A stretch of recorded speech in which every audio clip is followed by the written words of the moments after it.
Hello, welcome back to a new video. So to most of you, coordinates may seem to be a very natural idea, especially after spending so much time studying calculus. So today I want to talk about the role of coordinates in linear algebra and how linear algebra, in fact, aims to be coordinate free. This idea extends beyond linear algebra, as calculus eventually also moves to be coordinate free.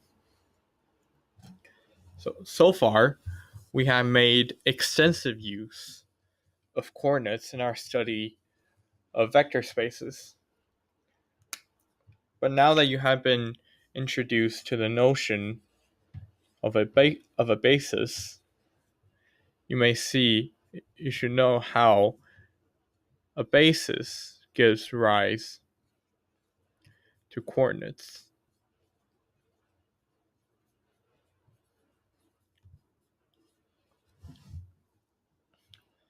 So, say we have V as our vector space, and the list of vectors v1 through vn is a basis of V, means that for every vector v that is in the vector space V, it can be written as a linear combination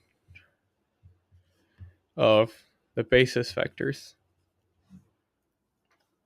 And in fact, the choice of these scalars C1 through Cn are unique, and C1, this list of numbers C1 through Cn, is what's known as the coordinate of V. However, any vector space admits to infinitely many bases. Therefore, the choice of coordinates are in fact completely arbitrary. So let's say if you were to define a concept using a specific coordinate, then how can you know that the concept will remain relevant in a different coordinate? Since each vector space can have infinitely many different coordinate systems. And the situation with coordinates gets even worse because coordinates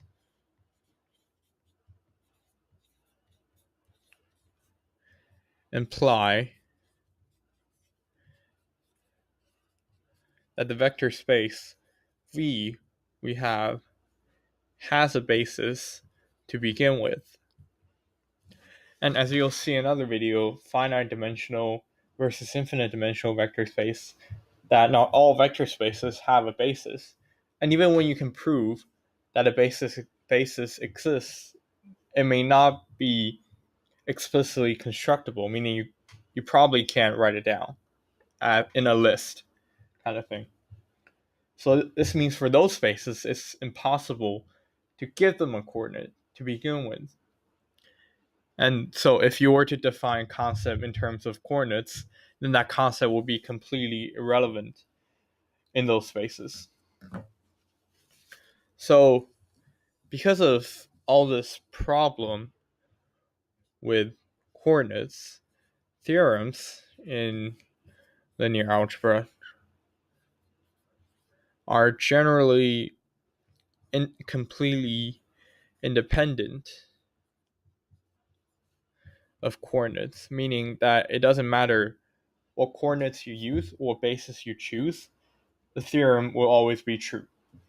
So for example, if you take a look at theorem 7, if you take a look at theorem 7 in section 4.4, you may see that the first sentence says let B equals B1 through Bn be a basis for the vector space V. So You can see from the first statement that the only thing this theorem assumes is that the vector space has a basis, and also that the number of basis vectors is finite. However, the space is written in the most general form possible,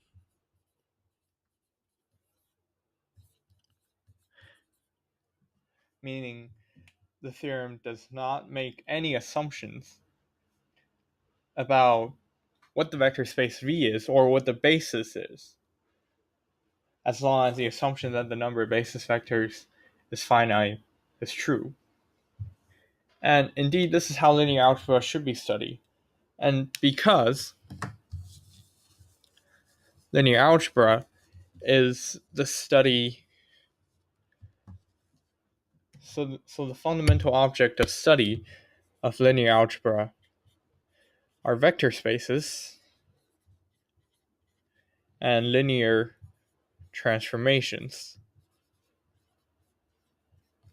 And if you take a look at the definition of these two things, they make zero reference to any coordinates or bases in their definition, because these things already have enough structure for us to deduce all the results of linear algebra. And adding coordinates to the study of vector spaces not only does not offer any additional insight, but it also prevents us from being as general as possible by adding more restrictions. However, this is not to say that coordinates are completely worthless. They do facilitate computations in application, but for reasons presented above, theoretical study of linear algebra generally aims